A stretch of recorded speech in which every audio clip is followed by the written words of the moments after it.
But here we go. So this would be an attitude, number one. I'm going to roll the airplane in around here. If I said, Josh, go ahead and recover, unload, power down, roll, and recover the airplane. That was perfect, buddy. Good job. Perfect. Oh my gosh!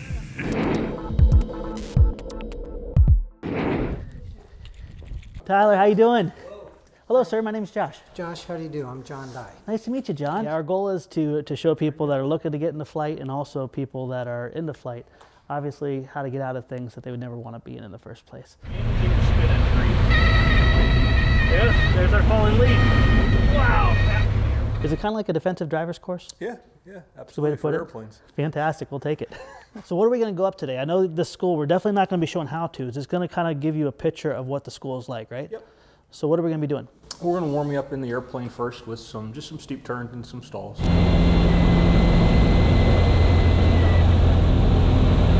Okay. Kind of show you what flying the airfoil is like. And back to the basics of upset recovery training is you got to fly the wing.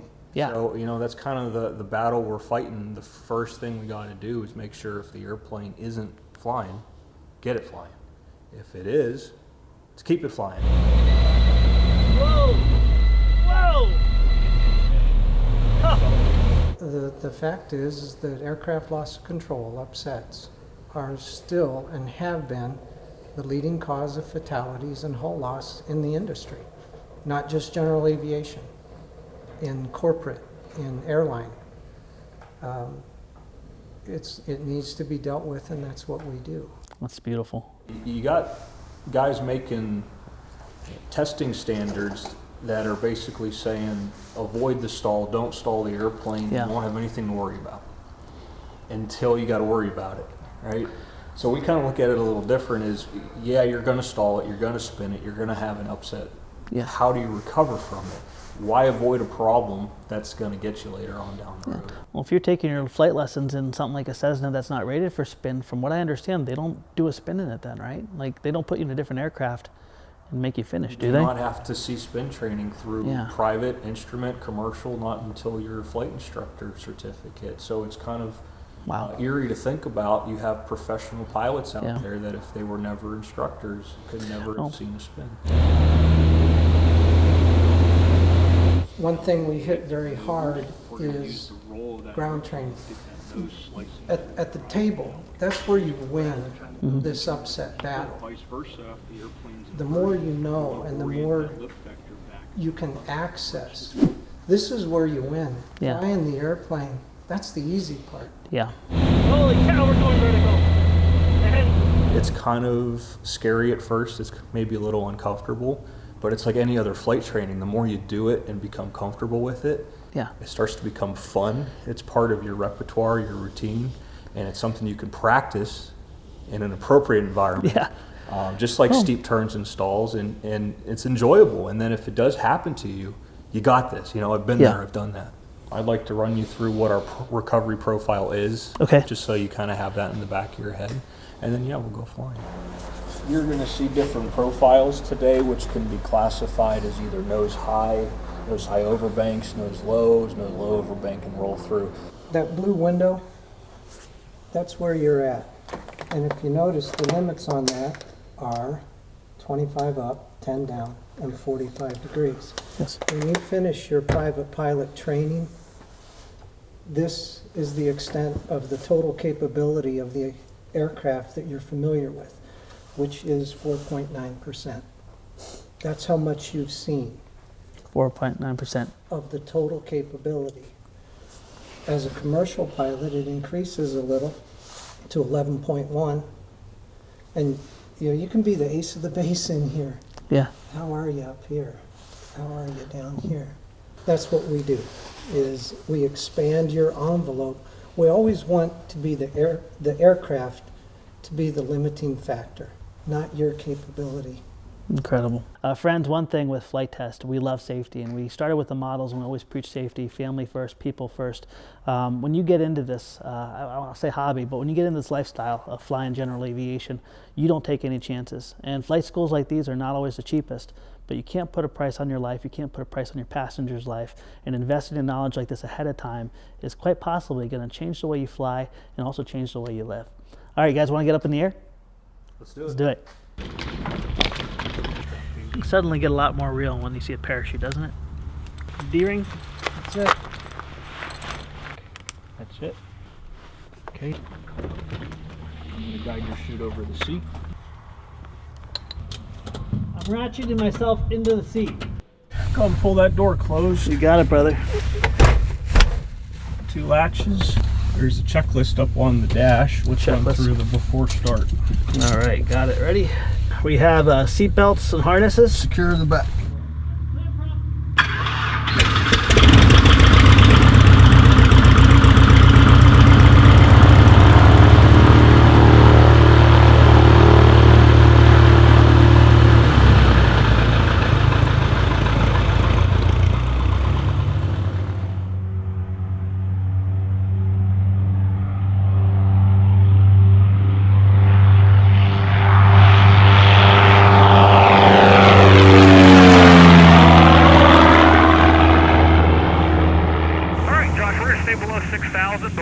Absolutely fine for starters.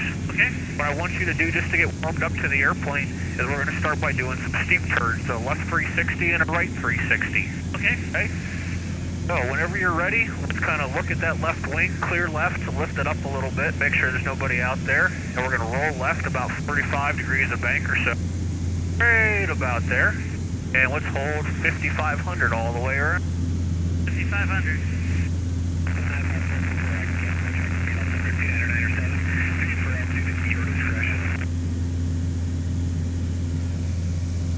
Climbing on you.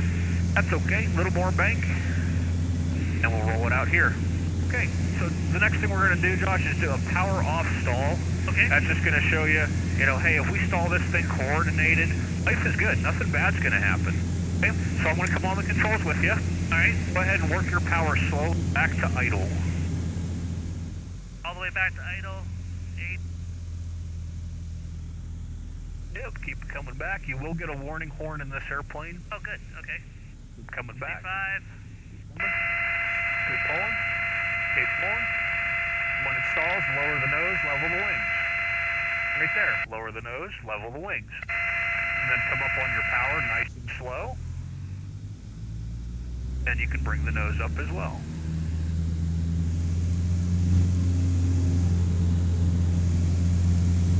Not bad, depending on where the ball's at. The plane may drop a wing here and there, but again, pretty docile. The spin rate, there's nothing there, right? Well, what's amazing is airfoil is definitely symmetrical. It drops a little sharper than a Fabria. Yeah, yep. Very cool. Okay, so we're going to show you what a nose-high upset looks like. All right. Okay, I'm going to show you the whole thing from start to finish. Okay. And then we're going to have you do it, all right? Deal. I have the flight controls. Controls. What I'm doing is just clearing the area below us and above us because that's where we're going.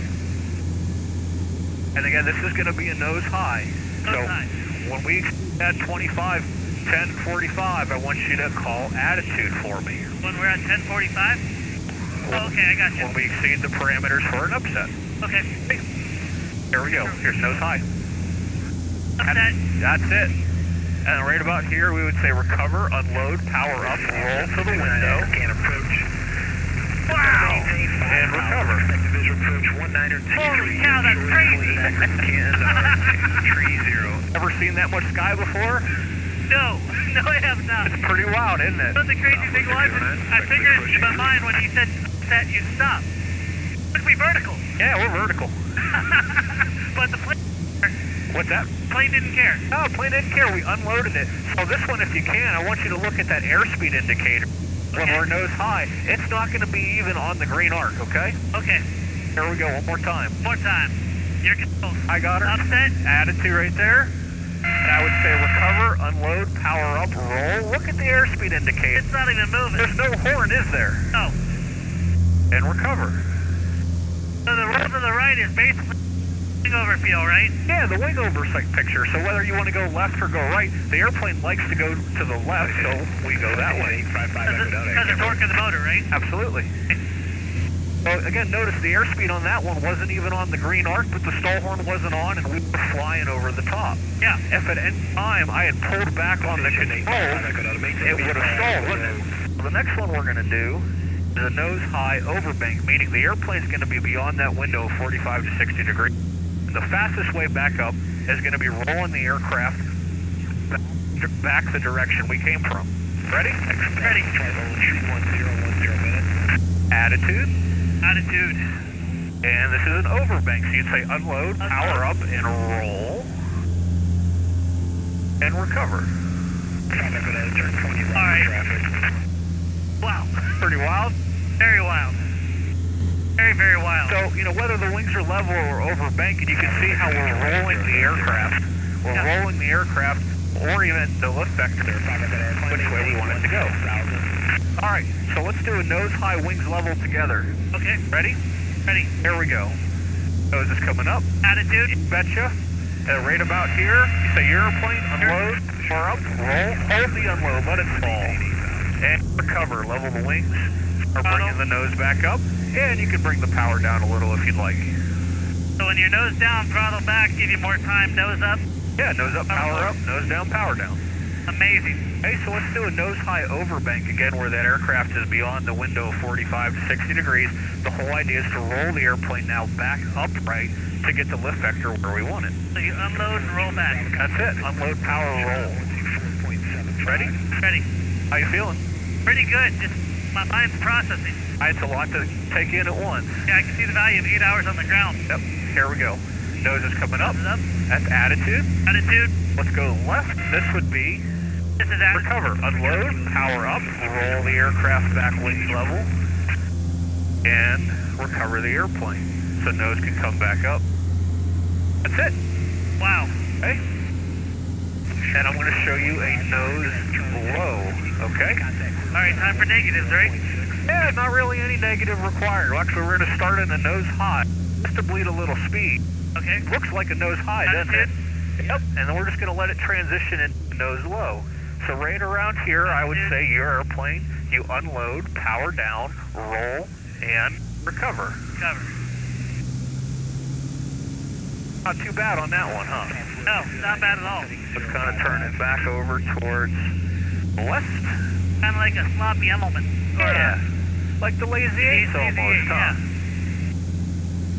Now, a true upset is not necessarily going to be that benign. You might have something where you're much on your back. So I want to give it to you. We'll do this one together, but I'll give it to you a little bit towards the 180, okay? Towards inverted. Okay. Ready? Ready. I have the flight controls. Here we go. That's attitude number 1. Attitude number 1. But here would be attitude number 2. So you see the face full of Ohio. Unload, power down, roll, and recover. I can see the natural tendency to want to pull out, not roll out. Yeah, you want to pull the nose up, but really, imagine the altitude loss we would have had if we would have split S the aircraft. Yes. How you feeling? Feeling good. Cool. Alright, so we'll do a nose low, and I want you to try and recover. I'll talk you through it, okay? Okay. And I'm going to give it to you pretty nose low. Right around here on the bank. There's attitude. And your controls. Unload, power down, roll, and recover. Bring the nose up for me. Like I said, not rocket science, huh? There's just a right way to do it. Well, you compartmentalize it so beautifully. If you look at the G meter, we've only pulled 2.5 Gs, and that's mostly on the entries I've been doing. Amazing. My mind's going nuts right now. You've expanded so much of the way I think. So we have a good time doing it, you know, but like I said, to see that all attitude envelope of an airplane that guys just don't normally see, it sure is an eye-opener, but the more you do this stuff, it becomes part of your skill set. The most basic thing you say is call attitude. My mouth doesn't move. You know this is coming. Imagine if you got hit with an upset in the real world without any warning. Can't even imagine it. Yep. Alright, so we're going to put you right on your back 180 degrees, and whether you roll back the way you came or you want to keep going, again, the fastest way up is going to be to roll the direction, the shortest distance back to the horizon. We want to roll as fast as we can, orient that lift vector, and get that nose coming up. Okay, I'll be on it with you. Okay. But here we go. So so this would be an attitude number one. But I want to roll the airplane right around here. If I said, Josh, go ahead and recover, unload, power down, roll, and recover the airplane. That was perfect, buddy. Good job. Perfect. Oh my God! Go ahead and give me a right turn back to the west. So the next one is going to be a nose low overbank, but it's going to be a roll through. So what you've seen right now is 180 degrees on your back, right? It didn't really matter which way we rolled. But let's say the airplane rolled all the way through to like 200 degrees of bank. Then the fastest way back up would be to continue rolling in the direction. Make sense? Yes. All right. So we're going to roll to the right, and again, I'll give you the airplane past 180, past inverted, and then obviously, you just want to keep going. It's like an aileron roll. Okay. Ready? Yep. Here we go. Jump. Attitude. You betcha. Attitude. And if I give it to you right around here, go ahead, recover. Unload, power down, roll, and recover. Again, not rocket science, but look, we didn't lose a whole lot of altitude on that. It's like an aileron roll. Yeah. Had we split us the airplane, it would have been much worse. Let's try a nose high. Let's do it together. All right. I pull the nose up and attitude leading off. And I give you the airplane here, unload, power up, and hold it here. Let it fall. The speed's 40 and recover. Go ahead and raise the nose. Didn't hear a stall warning on that, did you? No. So by unloading the aircraft, you kept the airfoil below its critical angle of attack. You kept it flying. If at any time you would have applied back pressure or came off that load, you certainly would have heard a horn or the aircraft would have departed. Okay? I will demonstrate that to you. All right. My controls. I have flight controls. You can definitely ride on though. Okay. Here we go. We're coming nose up. And again, normally I'd say recover, unload, power. But now what if I just horse back on the controls? Wow! It's stalling, isn't it? It is. You unload, you get the wing flying again, and it's no issue. So it's all about keeping that wing flying if it's flying, or if it's not, get it flying again. Make sense? Makes total sense. All right. So the next thing I'd like to show you is an accelerated stall, okay? We just proved that we can avoid the stall by unloading the airplane and lower that stall speed. On the other end of the spectrum, the accelerated stall will be a stall at the higher than published 1G stall speed. So if you look at the green arc, what's it, about 54 mile an hour on the airspeed indicator? Yes. We're going to stall the airplane much higher than that, called an accelerated stall. Just the value of feeling what the plane does at these angles is worth it alone. Yep. And it's that sight picture too, right? Now that you're seeing this stuff, you can kind of get your head wrapped around it. Whereas if you saw this for the first time when it really counted, just the startle factor alone could be inhibitive to recovering the aircraft. Yeah. All right, so an accelerated stall doesn't have to be due to bank angle, right? It's load factor. That's what's getting us is load factor, angle of attack, meaning pulling back on the stick. We can show that either by just pulling the nose up, or we can do it in a turn, steep. I like to demo it in a steep turn. I want you to just notice what speed the horn comes on at, and what speed the airplane actually buffets or stalls at. Okay. Okay. When it does stall, I'm going to move the stick forward, and everything bad's going to go away. Okay. Right? So pulling on the stick's going to make the airplane real mad, and pushing the stick forward is going to make it happy. All the opposite of what you typically think. That's it. Yep. So okay, I have the flight controls. Your controls. I'm just going to roll it up a little bit, right around here. Okay, clear left. We're going to roll left, and just listen for the horn. All right, watching the gauges too. Hear it? Wow, are you kidding me? That was 80 miles an hour. 85 miles an hour. We're getting a warning horn that we normally don't get to like 65, 70 on a straight level stall, right? All because of that increase in load factor. Didn't take much, did it? No, not at all. Now, if I really reef on it, you're going to get the actual buffet. Ready? Here, rolling. Now, whoa, that's crazy. It stalled at about 85, didn't it? The second you push forward, you're done. It stops. So again, that load factor The angle of attack making the airplane upset, the opposite, unload, is making the airplane happy. You know, you'd think it would also be high G's. I didn't feel much G's in that. It was Not a lot. If you look at the G meter again, we still haven't exceeded about 2.6 today. yeah, Okay, your controls. got it. Go ahead and give me, we'll do the same thing. Why don't you give me a left kind of steep turn. I want you to pull on the stick till you hear the horn. Go ahead and pull. Horn at about 95 that time, huh? Yeah. So it's telling you, it's showing you physically, we can change the stall speed of our airplane based off that angle of attack and load factor. Go ahead and do it again to the left. Go ahead and bank it and pull on it. A little more. Horn at 90. Wild. Okay? Now I want you to do it one more time, and we're going to pull to the stall. Aircraft stalls, I want you to unload it, okay? Okay. So let's clear left, let's roll, and go ahead and pull on it. Boom, 80. Then you unload, and we're flying again, huh? Amazing. You're right. I mean, going from after the upset attitude, the pitches, it all just follows the same principle. Make the wing happy. Gotta fly the wing. Go ahead and give me a left turn to the west, please.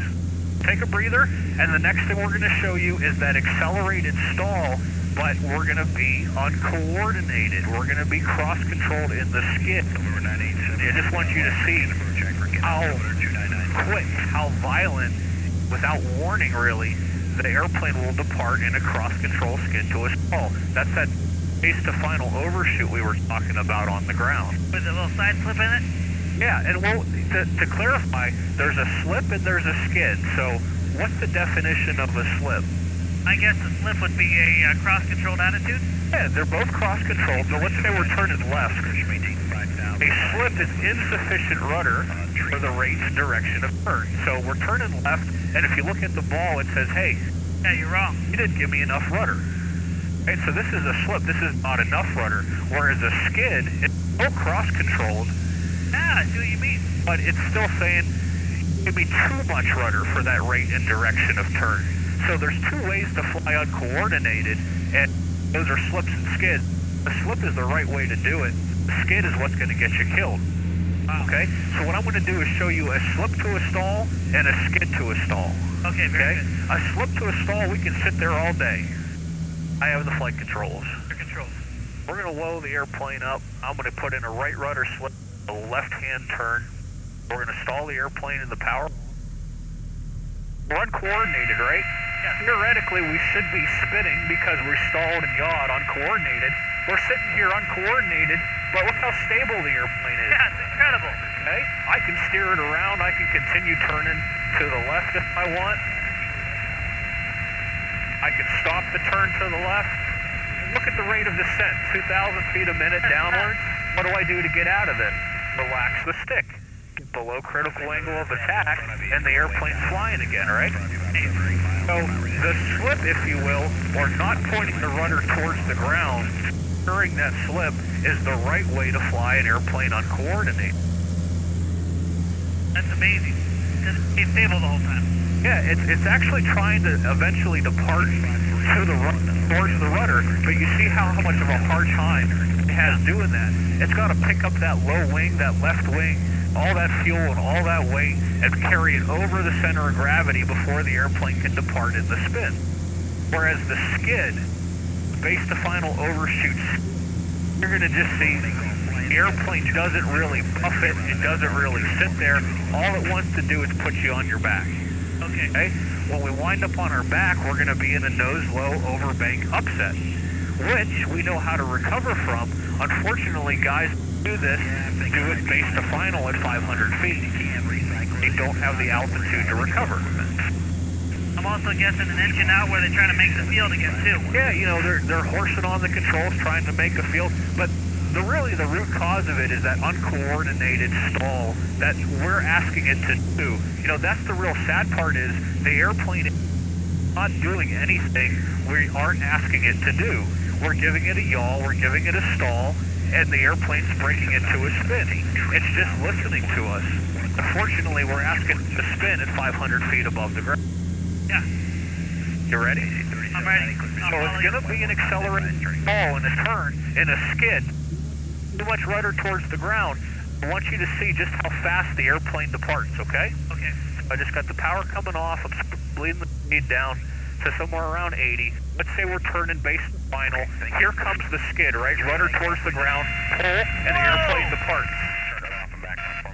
That was a snap roll. That was basically an accelerated spin entry, wasn't it? Holy cow. Departs quickly, doesn't it? Sure does. There's no warning, there's no buffet, it just goes right now. See how if you did that at 500 foot and didn't know how to cover, it's going to be late. Keep your ball centered or your ball's going to be all over the ground. That's just it. So, you know, the usual culprit that guys do to get themselves into trouble is they're overshooting final, right? They don't want to increase bank more than 30 degrees, so what do? They start pushing the rudder towards the ground. Now you're stalling out that wing. Yeah, let's do one together, okay? All right. So keep pulling for me. This is still 30 degrees of bank, but the airplane departs. So now we're in a nose low upset. Unload, power down, roll, and recover. Okay, but what was the altitude loss? 400 or 500 feet, easy. Yeah. Very quickly, too. It goes away very quickly. More so than all the other altitude things that you told me. Absolutely. Wow. Oh, this is incredible. I'm glad you liked it. Oh, well, I'm coming back. Very good. That's weird. That's really awesome.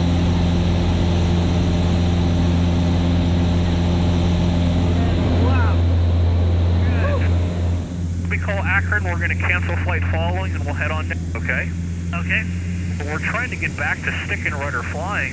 Everyone seems to be getting away from. They all want GPS, autopilot, so put it in the flight director, fly the V-bars, and it's kind of frustrating that no one seems to be as interested in really getting in tune with how to fly the air. Absolutely right. Yeah, it breaks my heart when people lose love of tail draggers, because it really does teach you to listen to your butt a lot more too. It does, yeah. Fly with your seat there.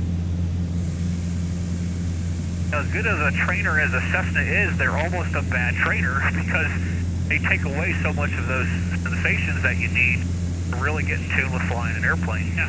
Coming in at 45, I'm Yep, guessing? let's go ahead and turn a downwind now. Downwind? Very good. Have you done wheel landings before? Yeah, not in the Pete, but in my dad. Hey, we'll try a wheel landing in this thing, and the magic number on finals will be about 85 miles an hour. All right.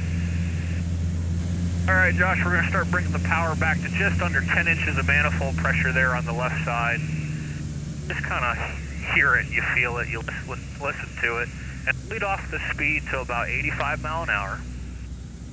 We're going to trim it out for 85. So once you get your 85, give yourself a little trim, keep it there, and go ahead and start a base turn for me. I'm on it with you, but I want you flying, okay?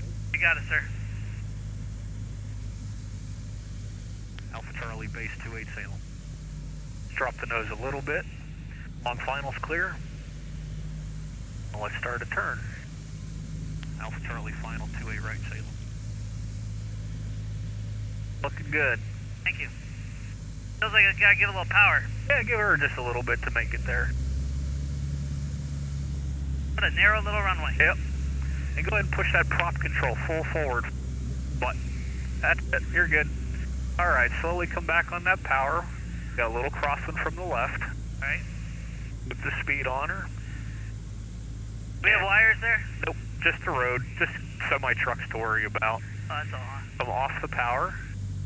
We're gonna drop the left wing for the crosswind.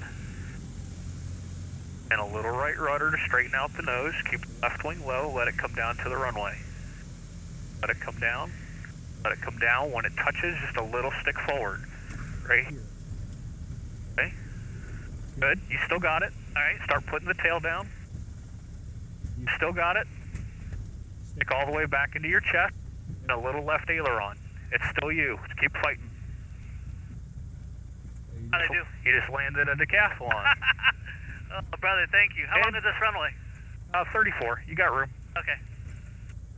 A little bit of brake. Keep fighting for center line.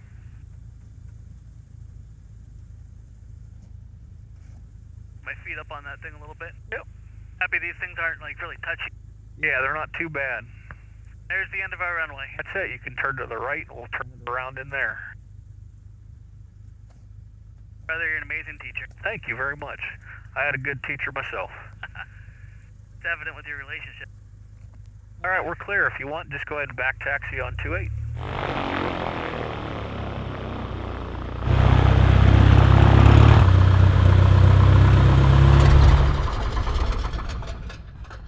You didn't want to stop. I didn't get it all the way out. Proper hug. Thank you. Thank you, brother. Good work. Incredible. All right, we are back, safe on the ground. Tyler, I honestly think you saved my life. It's incredible to go up and see what an airplane is capable of in the air. Oh, we're glad to show it to you. It's incredible. There was a point where the very first upset that he took me through, he said, call upset when you see it. He called, he's like, very good. That's it. I thought he would stop. He didn't stop. He continued to go, and I'm looking at the blue sky. It was a beautiful blue sky, but I'm looking at that, I'm thinking, I've never seen this before at this low of a speed. And as soon as we saw that, you showed us how to push that out. I don't think even the stall warning went off. A couple of those, yeah, you won't hear a stall warning. If you go back through the footage, you'll probably see the airspeed's reading 0, close to 0. No stall warning, and we're still flying. Yeah, it is amazing what the airplane is capable of doing, but also in certain attitudes what the airplane is capable of listening to you make it do. And there's a big difference between both of them, isn't there? Airplanes will do two things. That's what you let them do and what you make them do. Yeah, and what you let them do should be fly. What you make them do sometimes is do something bad, like a accelerated stall spin. That's my biggest, scariest takeaway, is the accelerated stall spin. Describe that. Yeah, like we said, unfortunately, the overshoot base to final is a skidding turn to a stall, and the airplane's doing what we're asking it to do, which is an uncoordinated stall, and the spin entry is occurring in about 500 feet. So it's listening to what we're asking it to do. It's just too low for what we want it to do it at. Yeah. For all the maneuvers that we did up there, the scariest was by far that accelerated stall, because how quick it happened, how uncontrollable it was. You didn't even feel the buffeting of the wing. You didn't feel the drumming. You didn't feel anything. That wing turned over and we were horizontal again before we knew it. John and you made it very clear that you can be a student and experiencing this class and actually greatly benefit from it. Absolutely. And especially when you're a student, you're going to be doing things like overshoots. You're going to be doing things like coming in and thinking, I can save this landing. Moral of the story is just go around. Make it a flyby. It's going to happen, yeah. Go around and do it right the next time. Yeah, very good. John, I want to thank you. Now, if anyone wants to take this course, what's the information they can use to get a hold of you? BadAttitudeLLC.net's our webpage. You can find all of our information on there. You can give myself or John or Billy, our other instructor, a call, and we'd love to have you. This is an amazing group of guys. We're going to post all the links down below. If you are at all interested in this, I'd strongly encourage you to do this. It very well may save your life. We'll see you next time. Thank you.